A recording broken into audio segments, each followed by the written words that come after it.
Okay, looking at the next example, again, first of all, you need to think about your domain of the function that's given to you.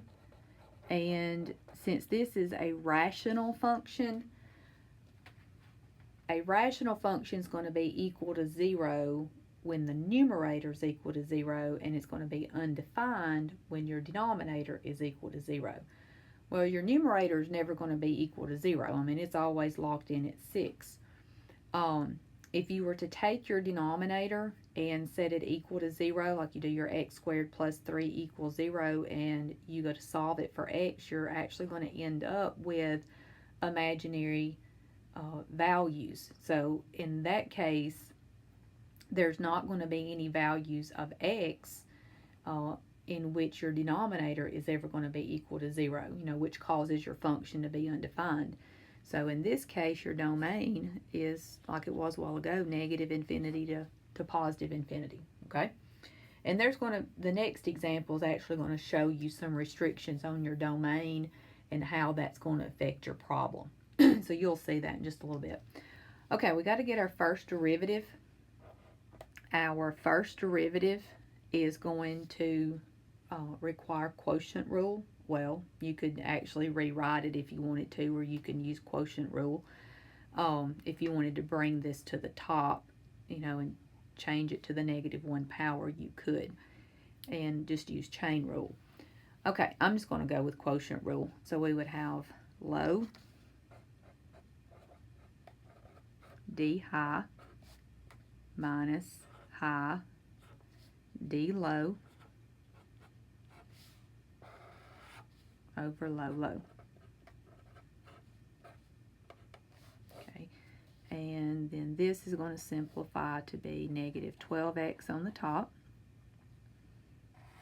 and then of course the x squared plus 3 squared on the bottom. Okay, so this is going to be your first derivative. Now we've got to get our second derivative, which is also going to require quotient rule. Now, if you rewrote this one and you brought this to the top and made it to the -2 power, you're still going to have to do product rule. So I'm just going to go ahead and leave it like it is and go with the quotient rule. All right, so again, we'll have low d high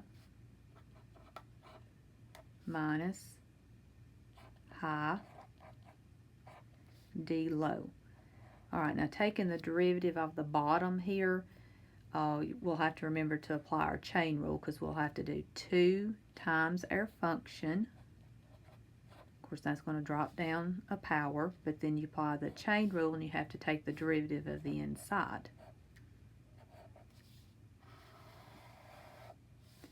And that's all over your denominator squared.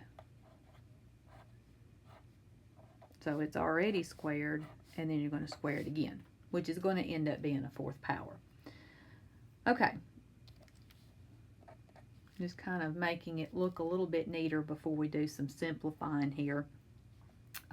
Here I'm just going to rewrite this as -12 times the x squared plus 3.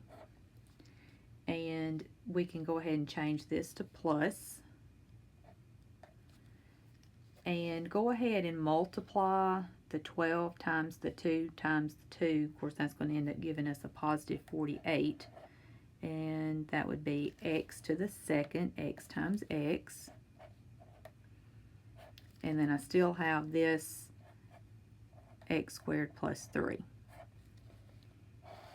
Now on the bottom, remember now I'm going to have x squared plus 3 to the 4th power. Okay. Now, you could distribute right here. Let's see, I left my square off right here. Go back and make sure you have this square.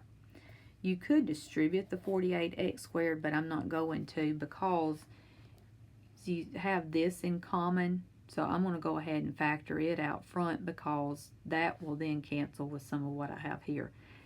And if you wanted, you could, factor out a 12 or a -12. That could be optional. But I'm going to take out a -12x squared plus 3. Okay, so the -12's gone here, and one of these is gone. So that means I'm left with an x squared plus 3. Now, since I'm taking out a negative 12, this is going to change to a minus sign right here. And of course, 12 will go into 48 4 times. And I still got the x squared. And I only had one of these in this term, so there's not any of those left.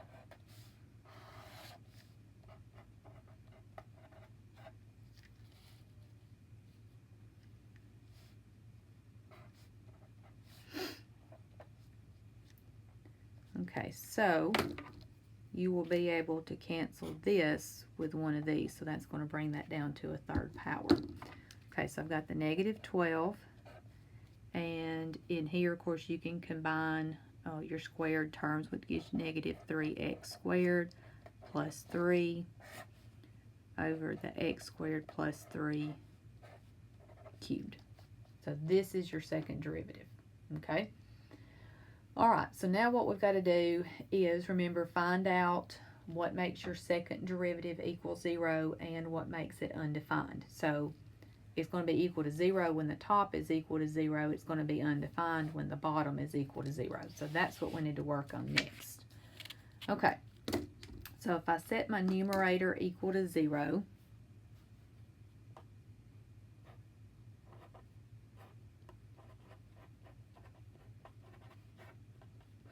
and I start solving this, of course the negative 12, you really wouldn't even have to put that, because if you divide by negative 12, this is still going to be equal to 0.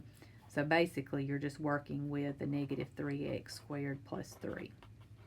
Okay, so that would give me negative 3x squared equal to negative 3. So x squared would be equal to 1. So x is equal to plus or minus 1. Okay. Now, with your denominator,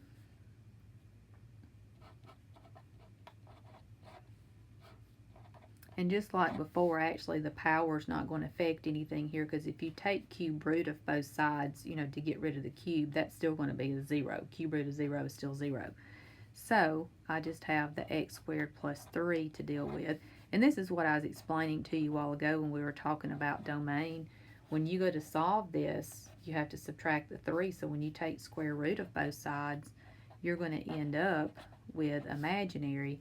And you're not dealing, you know, when you're talking about, you know, intervals on your graph, maxes and mins, concavity, points of inflection, all of that kind of stuff, you know, that does not include any of these imaginary values. So in this case, you just ignore that part.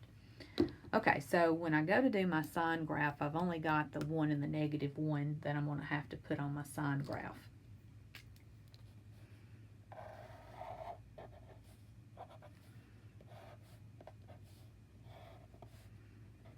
Okay, then we need to pick a test number for each one of these intervals.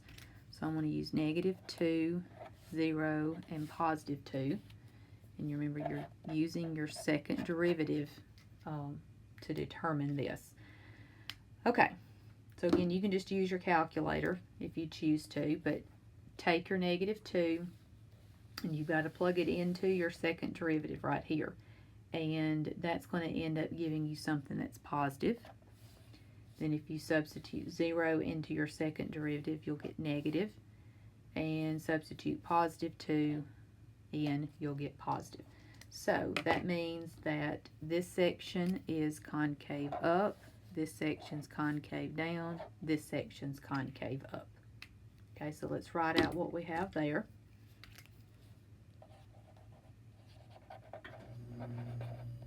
So concave up would be negative infinity to negative 1, and also from positive 1 to positive infinity. And concave down then would be from negative 1 to positive 1.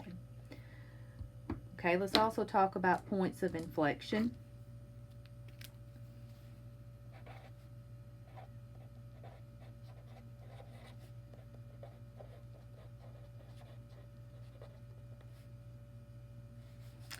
Okay, so I know one of the points is going to be at negative 1 something, and the other one would be at positive 1 something.